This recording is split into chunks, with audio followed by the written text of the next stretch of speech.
Thermodynamic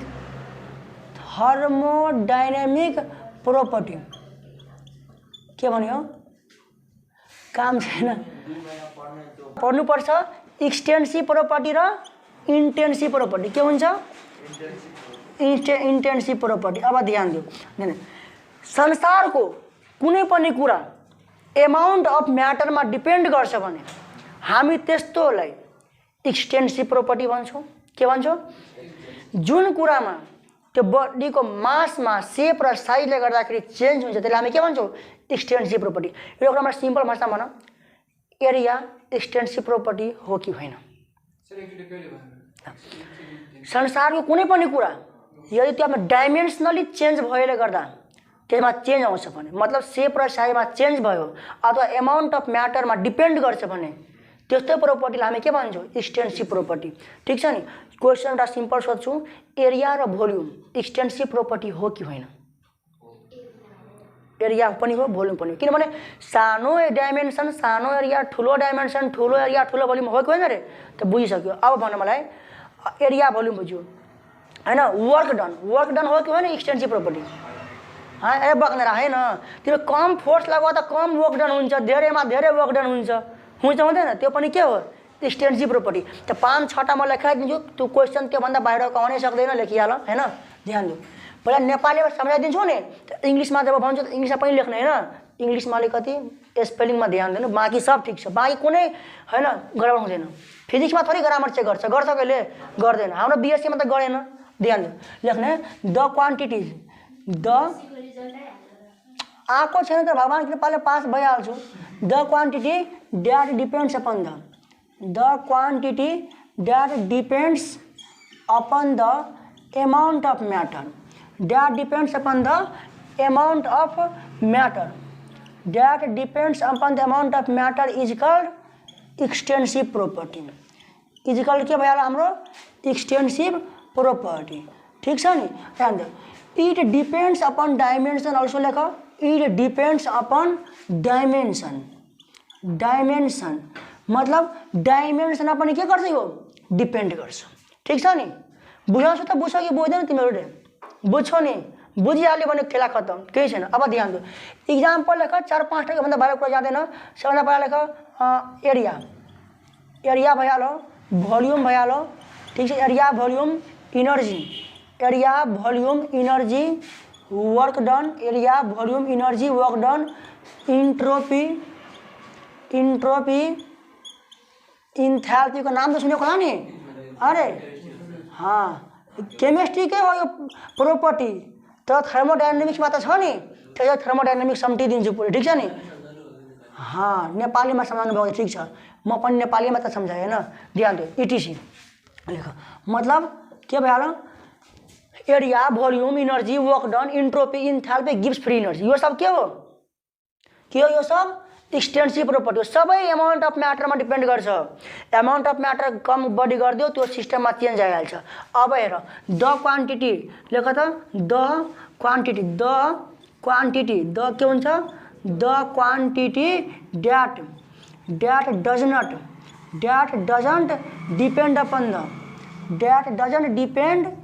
upon the amount of matter that doesn't depend upon the amount of के हुन्छ matter हैन is called के हुन्छ रे इन्टेन्सिभ प्रोपर्टी। के हुन्छ इन्टेन्सिभ प्रोपर्टी। इक्जाम्पल अब ध्यान दियो स्पेसिफिक डेन्सिटी यो कहिले कम बेसी हुन्छ स्पेसिफिक डेन्सिटी कहिले कम बेसी हुन्छ किनकि फर्मुला के छ स्पेसिफिक डेन्सिटी भनेको upper substance by density of water at 0 degree Celsius मतलब कुनै चाहे तिमी यति वाटर लियो कि धेरै लियो समान कम लियो बढी लियो स्पेसिफिक डेंसिटी भनेको कन्स्ट्यान्ट हो त्यो चेन्ज हुन्छ हुँदैन। कुनै पनि सिस्टमको कुनै पनि सब्सटेंसको स्पेसिफिक डेंसिटी के हुन्छ चेन्ज हुँदैन एमाउन्ट अफ म्याटरमा डिपेन्ड गर्दैन। त्यसैले गर्दाखेरि त्यो के भयो इन्टेन्सिभ प्रोपर्टी। ठिक छ। त्यो तिम्रो यहाँ फिजिक्समा सोध्दा भने यहाँसम्म सोध्छौ area volume energy work done force यो सब एक्सटेन्सिभ प्रोपर्टी हो कि होइन। केमिस्ट्रीमा के सोधिन्छ इन्ट्रोपी इन्थ्याल्पी गिव्स फ्री इनर्जी इन्ट्रोपी त्यो एक्सटेन्सिभ प्रोपर्टी हो कि होइन। ठिक छ नि। यहाँबाट कुरा सम्टिहाल्न सक्यो। ठिक छ। अब त्यतै यहाँ पनि 2-3टा लेख specific density specific heat capacity ध्यान दिनु स्पेसिफिक हिट क्यापेसिटी पनि चेन्ज हुन्छ कसैमा हुँदैन नि कन्स्टान्ट हुन्छ नि स्पेसिफिक हिट क्यापेसिटी। अब त्यो ध्यान दियो तिमी रिफ्र्याक्टिभ इन्डेक्स हामी फिजिक्समा पढेको छौँ म्यू भनेको रिफ्र्याक्टिभ इन्डेक्स हुन्छ नि। अब ध्यान दियो अर्को 4 नम्बरमा के पर्यो भने त्यतै कि टेम्परेचर कुनै पनि सब्स्टान्सको boiling point and melting पोइन्टको temperature फरक हुन्छ। अरे boiling point and melting point. अब ध्यान दियो तिमी एक हन्डी वाटरले एक जग वाटरले बोइलिङ पोइन्ट त 100 डिग्री सेल्सियस रहन्छ कि 99 101 भइहाल्छ हुन्छ रे सुरज हुँदैन नि। त्यसैले बोइलिङ पोइन्ट के भइहाल्यो तिम्रो इन्टेन्सिभ प्रोपर्टी ठिक छ नि। अब त्यतै अल्कोहलले होइन चाहे एक जारले एक जगले जार बुझ्छौ नि रे बुझ्छ हामी म सब मैथिली बुझ्छौ होइन जारले कि एक जगले अल्कोहल त्यसको फ्रिजिङ पोइन्ट -117 डिग्री सेल्सियस नै रहन्छ कि कम बेसी हुन्छ हुँदैन। त्यो एमाउन्ट अफ म्याटरमा डिपेन्ड गरो गएन त्यो के भइहाल्यो इन्टेन्सिभ प्रोपर्टी होइन। यसरी ध्यान दिनु यो कुराहरू अलिकति पढ्नुपर्ने हुन्छ होइन। त्यस्तै अर्को के छ भने सर्फेस टेन्सन पनि आइओई इक्जाममा सोधेको थियो। अब कतिले के भनिदिन्छ भने सर्फेस टेन्सन धेरै विद्यार्थी के सोच्छ तिमीहरू पनि सोचौ सोध्न थाहा भएन फोर्स इक्वल टु होइन सर्फेस टेन्सनमा फोर्सको फर्मुला इक्वल टु हुन्छ बुझ्यौ नि। मतलब के सोच्छ भने विद्यार्थीहरू यो छोडिदेऊ सिम्पल भाषामा कि सर्फेस टेन्सन भनेको पर युनिट लेन्थमा कति फोर्स लाग्दैछ त्यसलाई हामी सर्फेस टेन्सन भन्छौँ ठिक छ नि फिजिक्समा। अब सर्फेस टेन्सन के भनिदिन्छ कतिजना कि यो भनेको तिम्रो एक्सटेन्सिभमा जान्छ तर रियलमा सर्फेस टेन्सन पनि इन्टेन्सिभ प्रोपर्टी हो। जब सर्फेस टेन्सनको च्याप्टर पढाउँछु फ्लुइड डायनामिक्समा त्यतिखेर सम्झाइदिन्छु ठिक छ नि। अब ध्यान दिऊ अर्को भनेको भिस्कोसिटी यो पनि लेख त भिस्कोसिटी पनि के भइहाल्यो तिम्रो इन्टेन्सिभ प्रोपर्टी ठिक छ। त यहाँसम्म लेख नगर। अब लेख थर्मल इक्विलिब्रियम ध्यान दिऊ थर्मल इक्विलिब्रियम होइन अर्को लेख थर्मोडायनामिक इक्विलिब्रियम थर्मोडायनामिक इक्विलिब्रियम ध्यान दिऊ होइन। तिमी म भन्दैछु होइन कि धेरै जसो टिचरहरूले यहाँ कन्फ्युज भइदिन्छ इभेन जो 4 साल 5 सालभन्दा बढी प्र्याक्टिस हुन्छ टिचिङ एक्सपिरियन्स त्यो सरहरूले पनि यही भन्छ मलाई पनि भनेको थियो कि थर्मल इक्विलिब्रियम र थर्मोडायनामिक इक्विलिब्रियम सेम कुरा हो तर यो डिफरेन्ट हो। एसएल एरोरा साहेबको इन्डियन बुकमा खुलस लेखेको छ कि thermal equilibrium and thermodynamic equilibrium are different things तर यहाँ हाम्रो सरले के पढाइदिन्छ इक्जाममा जिरो लभ थर्मोडायनामिक्समा के हानिदिन्छ कि थर्मल इक्विलिब्रियम भनेकै थर्मोडायनामिक इक्विलिब्रियम हो। त्यो सरासर झुट हो। त्यतिखेर त मसँग इन्डियन बुक थिएन जब मलाई मेरो सरले भन्नुभएको थियो त्यतिखेर मसँग इन्डियन बुक थिएन तर अहिले त छ नि। अहिले अब आएर सरहरू भन्दैन किन अब थाहा छ नि त थर्मल इक्विलिब्रियम र थर्मोडायनामिक इक्विलिब्रियम टोटल अलग कुरा हो।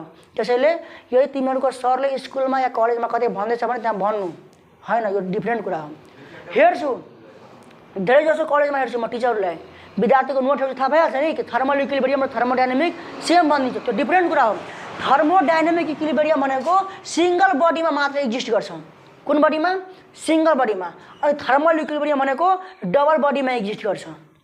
ध्यान देऊ इट हैन यो सिंगल बडीको लागि मात्रै हो जस्ट कन्सेप्ट लागि बुझ सिंगल बडीको लागि मात्रै हो भने थर्मल इक्विलिब्रियम तिम्रो डबल बडीको लागि हो डबल बडी सिस्टम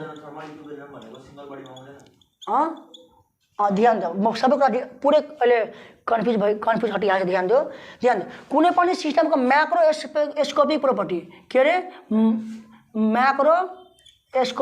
म्याक्रोस्कोपिक प्रोपर्टी कुनै पनि सिस्टमको म्याक्रोस्कोपिक प्रोपर्टी भनेको के हो जस्तै कि प्रेसर भइहाल्यो भएको भएन प्रेसर भइहाल्यो भोल्युम भइहाल्यो टेम्परेचर भइहाल्यो प्रेसर भइहाल्यो भोल्युम भइहाल्यो टेम्परेचर भइहाल्यो ठिक छ। अनि number of moles number of के भइहाल्यो मोल्स भइहाल्यो मैले भएन इन्टरनल इनर्जी भइहाल्यो के भइहाल्यो इन्टरनल इनर्जी मतलब कुनै पनि सिस्टमको कुनै पनि बडीको म्याक्रोस्कोपिक प्रोपर्टी भनेको यही हो बुझ्यो नि। यदि तिम्रो यो सब कन्स्ट्यान्ट छ भने यो सब कन्स्ट्यान्ट छ भने the body is said to be in thermodynamic के हुन्छ इक्विलिब्रियम थर्मोडायनामिक के हुन्छ रे इक्विलिब्रियम ठिक छ नि। अब ध्यान दिनु जस्तै कि यो मार्कर कन्स्ट्यान्ट मतलब के हुन्छ कन्स्ट्यान्ट मतलब के भएको सराउन्डिङसँग चेन्ज हुनु भएन के हुन्छ भन त कन्स्ट्यान्ट मतलब के बुझ्छौ तिमीहरू डजन्ट चेन्ज विथ के हुन्छ डजन्ट चेन्ज विथ सराउन्डिङ। ध्यान दिनु, अब ध्यान दिनु, यो मार्कर पनि एउटा थर्मोडायनामिक इक्विलिब्रियममा हो। यो मार्करको आफ्नै मास छ कि छैन? पानीमा हालेपछि मास कम बेसी भइहाल्छ, मास त्यतिकै रहन्छ नि। मास, प्रेसर, टेम्परेचर, भोल्युम यो सबै यसको सराउन्डिङसँग यदि चेन्ज भइरहेको छैन भने हामी यस्तो सिस्टमलाई के भन्छौँ? Thermodynamic equilibrium. ठिक छ नि? अब हेर, मानेको एउटा सानो बल लिएर हातमा, त त्यो बल आफैमा थर्मोडायनामिक इक्विलिब्रियम छ कि छैन? छ नि। त्यसको मास, टेम्परेचर, प्रेसर कन्स्ट्यान्ट हुन्छ नि त, सिस्टमसँग चेन्ज कन्स्ट्यान्ट हुन्छ, सराउन्डिङसँग चेन्ज हुँदैन। अब त्यस्तै मानेको तिम्रो दुईवटा सिस्टम, मानेको तिम्रो ध्यान दियो, अब एउटा सिस्टम ए छ, अर्को सिस्टम के छ? बी छ। ठिक छ नि? यसको टेम्परेचर चाहिँ 25 डिग्री सेल्सियस, यसको चाहिँ 40 डिग्री सेल्सियस। त के हुन्छ? यहाँबाट टेम्परेचर यहाँ फ्लो हुन्छ, हुँदैन? किन? Temperature always flow from higher temperature body to lower temperature body, हो गएन? अब हेर्नु, टेम्परेचर फ्लो हुन्छ अनि कन्स्ट्यान्ट हुन्छ। यदि दुईटा बडी बिचको टेम्परेचर कन्स्ट्यान्ट छ, टेम्परेचर युनिफर्म छ भने त्यस्तोखेर त्यो बडी थर्मल इक्विलिब्रियममा छ भनेर बुझ्छौँ। यहाँ त कुनै प्रेसर कुरा आएन, मासको कुरा आएन।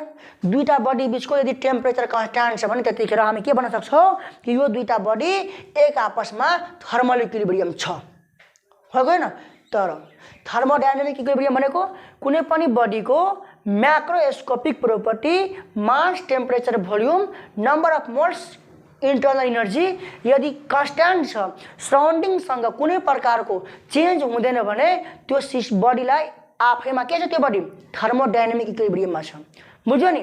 तर दुईटा बडीको टेम्परेचर सेम छ, दुईटा बडी बिचको टेम्परेचर युनिफर्म छ, युनिफर्म मेन्टेन गरेको छ भने त्यतिखेर त्यो दुईटा बडी एक आपसमा के छ?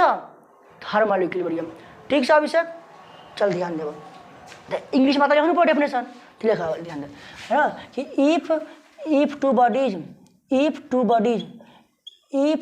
Buddies having uniform temperature, having के हुन्छ? uniform temperature that is does not change with surrounding, that is does not change with surrounding, that is does not change surrounding सब कुनै मतलब छैन। छोडिदिनु, if two bodies having uniform temperature, यदि uniform temperature है ना, that is constant, then the body is said to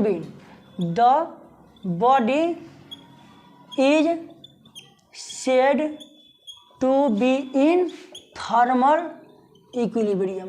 thermal के हुन्छ? Equilibrium. बुझेन रे?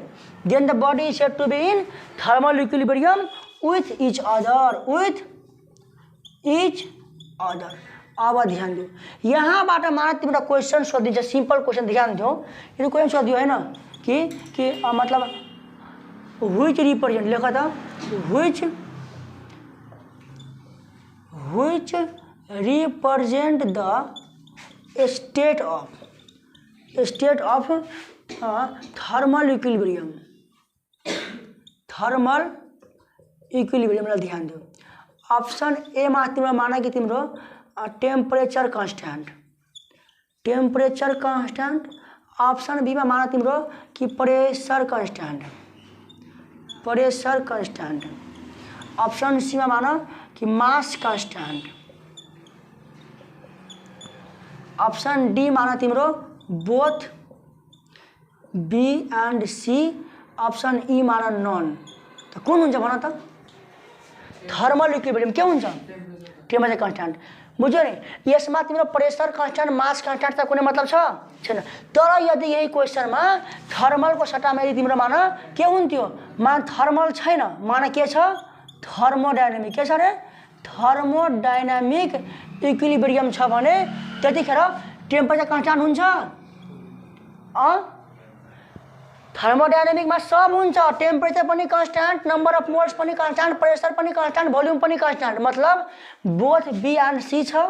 बी सी त हो थर्मोडायनामिक्स में त हो नि, बी पनि हो, सी पनि हो, प्रेशर पनि कांस्टेंट, मास पनि कांस्टेंट, तो टेम्परेचर पनि कांस्टेंट हो नि त।